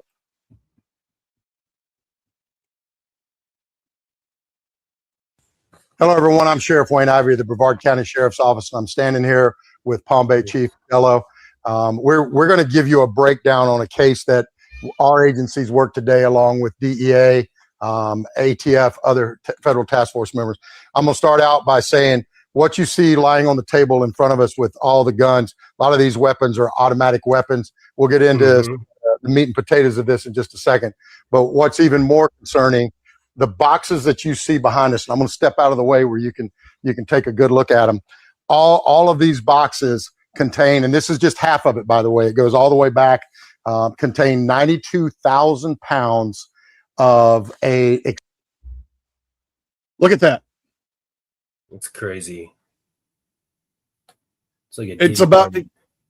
This is beyond Diddy Party. This is going to get way crazier. Extracted substance that's taken out of kratom, the substance kratom, taken out of kratom, and it makes it what's called 7-0, which recently the Florida legislature did an emergency bill to make 13 times more potent than morphine. But it's taken out of kratom? Yeah. Is and that's what's in all of the boxes? Yeah. What if they keep it in the kratom? Is it not as potent? I'm not sure, but I know Florida has banned kratom as an illegal substance. I know Louisiana, Georgia, I think Alabama as well. It's legal where I live. I could go 2 blocks away and just buy it at the store. That's where a lot of people were getting it at, and then they found out they can extract the chemicals out of it. I think it's like go ahead. I had a buddy who got really hooked on it. He said it was just like withdrawing from pain pills, but still, it's everywhere. Well, because it's an opium derivative. And morphine is essentially opium. And you can see why he's made that comment. 7-0 illegal here in the state of Florida. Maxwell Horvath is who we have in custody for this. Chief, I know you've got the briefing as well as I have. Search warrant earlier this morning. Our team went out, as I said, agents from all the different agencies involved, feds and local law enforcement, working on this. So I'm going to give you a little bit of background on Maxwell Horvath, and then the chief's going to talk about some of the things that he had inside. 26 years old. In 2017, now remember, he's just 26 years old. In 2017, he served 2 years in federal prison for possession of an explosive device. Okay, let me go back a bit. Why does he look like a wannabe Justin Bieber? Well, then he switches over to Crocs in the man bun, but he's wearing like a scrunchie in the first picture. For possession of an explosive. Well, he's got a lot more coming now, including pending federal indictments that are coming on him. Chief, if you'll talk a little bit about the explosive stuff they found in the warehouse. I appreciate it. Great collaboration, as you mentioned, by all agencies and departments involved. But yeah, so for example, improvised explosive devices, 5 IEDs were located on this property where the warrant was initiated at. Not to mention grenade simulators and 50 pounds of precursor chemicals to make explosives. So we're not just talking about drugs. We're not just talking about, illegal substances out in the streets. We're talking about explosive devices, things that the military are utilizing and other countries are utilizing all over the world to take out populations of people. I said, this is terrorist activities across the board. When you look at the explosive devices, as the chief said, 50 pounds. In addition to that, and I'm gonna read it off: 12 rifles, 1 short-barreled rifle, 17 pistols, 3 shotguns, 1 revolver, 2 fully automatic submachine guns, 3 suppressors, and thousands of rounds of ammunition. And then, as I said, on top of that, 92,000 pounds. From everything that we can tell from our federal partners, this is the largest seizure of this kind in the country. Nobody's ever been able to do this. As I said, Florida recently passed an emergency law making the 7-0 substance the derivative of the kratom, making it illegal. The best part of this is Horvath knows it's illegal, but thinks he's circumventing the system. He actually runs a business called Overseas Organics. And he thinks that because you go there and make a purchase, or you make a purchase online and he ships it out of the state of Florida, he's not violating the law. Well, trick or treat, he is. Not only is he violating the law for that, but all the weapons, all the explosive devices, everything else that he has is going to land him in prison for the rest of his life. Now, wow. To answer Damien's question, a grenade simulator is like a grenade launcher. Like you would shoot a mortar out of. I mean, this was my number one for a reason. Anthony, what is your gold medalist? There's one major town we haven't mentioned yet in this entire live stream, and we're about to go there now. The shittest story, or the shittest collections of stories for the year in 2025 was Perth, Western Australia. First off, you had a Gronkers who was fined for trying to hide a bag of methamphetamine in a miniature dachshund's asshole. What a shit human. Prisoners on supervised work program in an animal shelter allegedly stolen 8 guinea pigs. But NCR, this is going to put a smile on your dial. Grammar school, you're going to cringe. Everyone else listening to this at the moment, strap yourselves in. Remember the story we did earlier in the year, NCR, involving that slightly out of control police party? Before you continue with it, I'm required by law to do this. Yes, do it.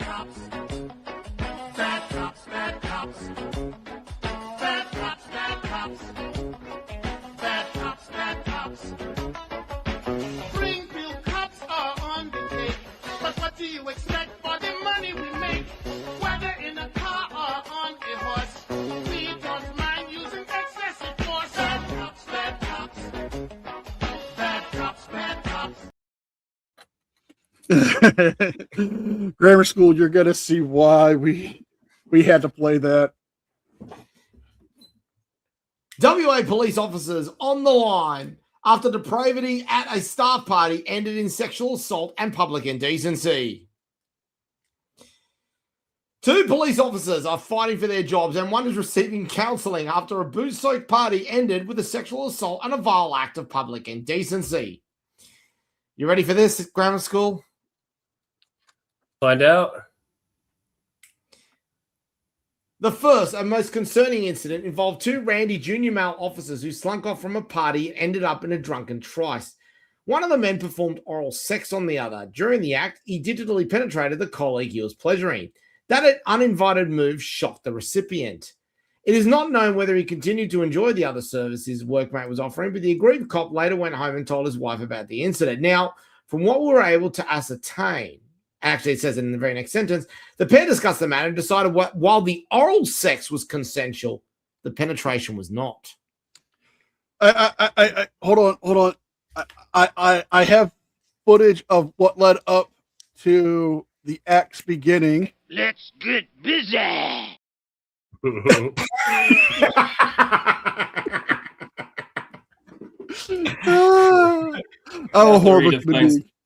It also redefines ascertain. They both presented at a police station to lodge a complaint, insisting it be treated as a criminal matter. Senior police at the station in question sent out an email to all officers at the precinct explaining that an internal investigation had been launched into an incident at the staff function. Staff were told the bar had extensive CCTV coverage. But wait, there's more. What? That email triggered a response from that came out of left field. Do it. Hold on. And the plot thickens. A male officer who was completely unconnected to the pub sex incident at the center of the internal inquiry came forward to his seniors with an admission about a separate act of indecency on the night at the same pub. He had assumed the email sent out referred to the fact that he had secretly pressed his penis against the beer mugs his colleagues had been drinking from. Worried that someone had seen his disturbing party trick and had been caught on camera, the officer attempted to get ahead of the problem by admitting his sick joke. That confession blindsided the internal affairs officers assigned to the case. They now have 2 investigations on their files, both of which remain open.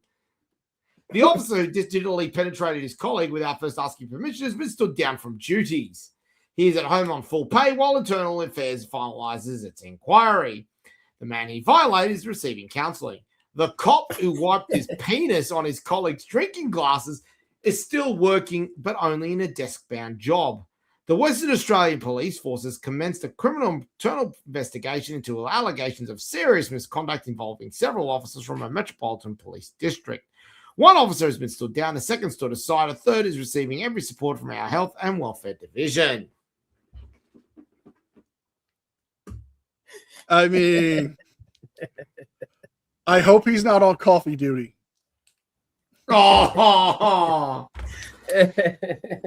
and thanks to the fact that I found this full article written in Reddit, guess where we're going, NCR? Comment section. Yeah. I mean, someone actually wrote a fair comment. Fuck, that was a wild ride. Usually I get annoyed that headlines are clickbait, but this headline doesn't go far enough to do the story justice.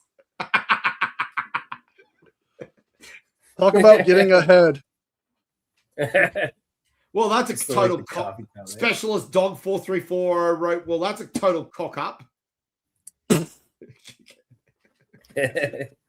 Rodney Haney, you'll get this reference. Apparently, the bloke gave the other bloke a hopper latte. Rodney will know the joke straight away. Coastal Zen wrote, how the fuck and what the fuck and why the fuck.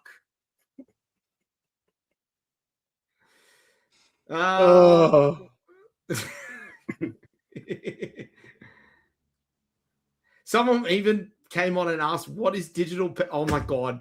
Are you serious? Someone had to actually ask, what is digital penetration? You see this, Pinky? Jeez.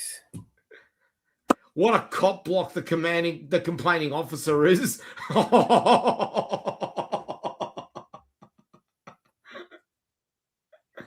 You know, I have to ask this.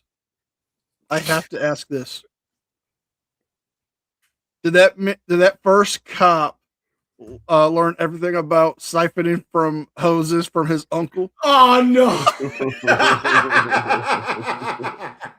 Yeah, man, listen, I learned everything about siphoning from my uncle.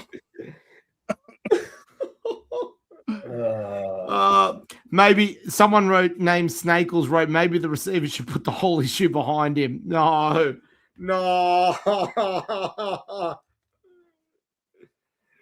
Oh my God. Well, he couldn't put 2 in the pink, so he had to put 1 in the stink. Jeez. You're a terrible human being. I told you, I'm a horrible human being. Yeah, well, and there's that part that was just kind of skimmed over where he went to tell his wife his uncomfortable experience. Oh, that's the crazy thing.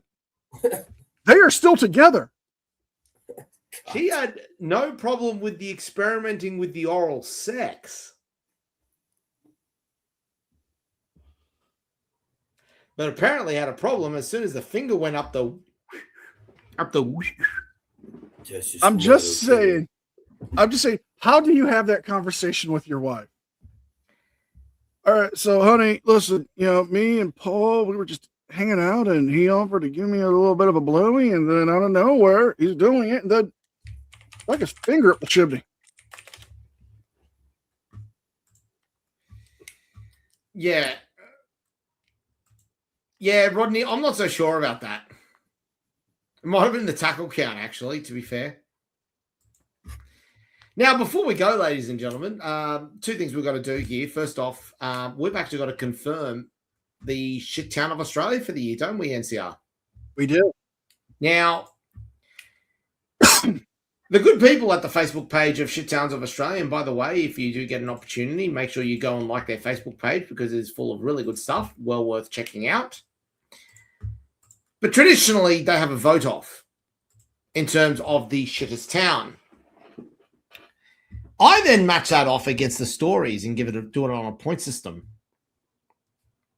According to the Shit Towns of Australia, in 3rd place was the city of Townsville. In 2nd place was Alice Springs, and 3rd place was Mel Shetty, aka Melbourne. NCR, when I went through the stories, I got a different result. Oh, yeah? First off, I want to make special mention as well that we had a debutante appear for the first time. Loretta. Oh. Loretta, we need to talk. We need to talk. We had a debutante performance. Two honorable mentions as a debutante NCR. First one was Barnsdale in Tasmania, and the other one was Redlands in Queensland. Well done on your first time appearances in the list. We expect great things from you. Indeed. In 3rd place, after leading halfway and falling short, was Melbourne. In 2nd place, oh my God, Damien. Damien.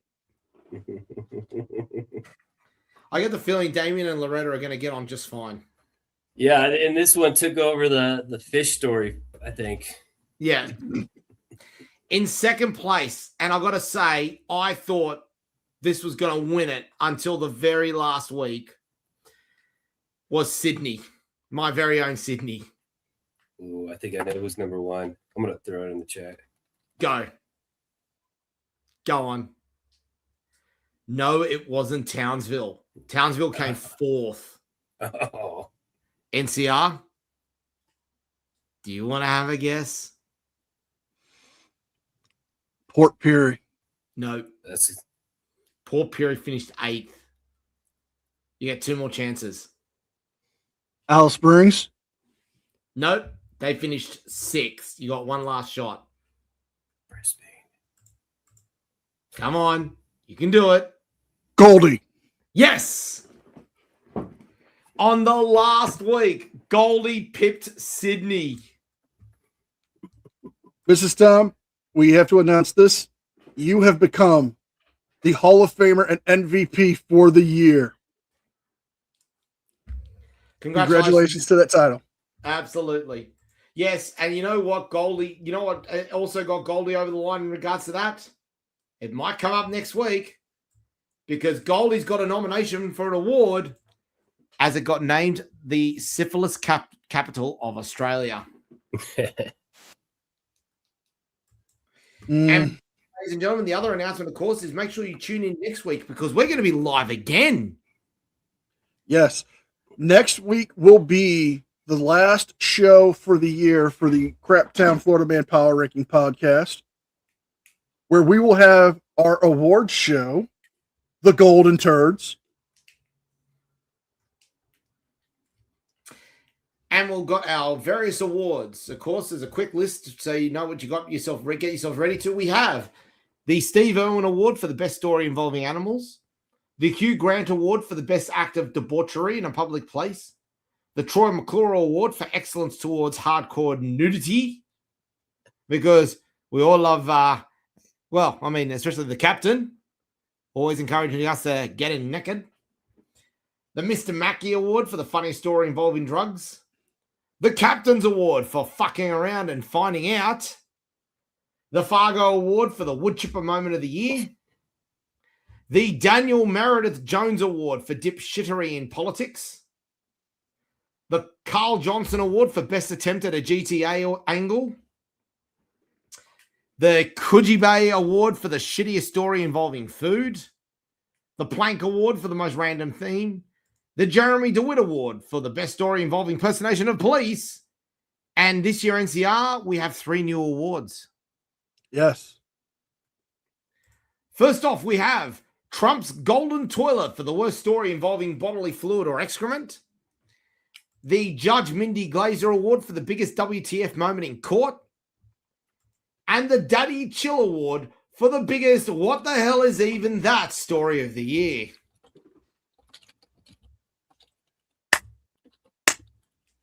We are looking forward to you guys joining us next week and in the awards. These will be from all the episodes of this year. And we can guarantee you we will be back next year with more guests, more craziness, and even more chicanery and shenanigans. We want to thank our special guest, Grammar School, for joining us here today. Thank you so much for joining us. Hope you had some fun, and hopefully we haven't scared you off. Yeah, no, you guys are wonderful. This was awesome. I was excited for this one. No, You're always welcome to return. Okay, I'm going to take you up on it. And on that note, I am NCR News Network. I'm Anthony Caruso. And we will see you guys next time.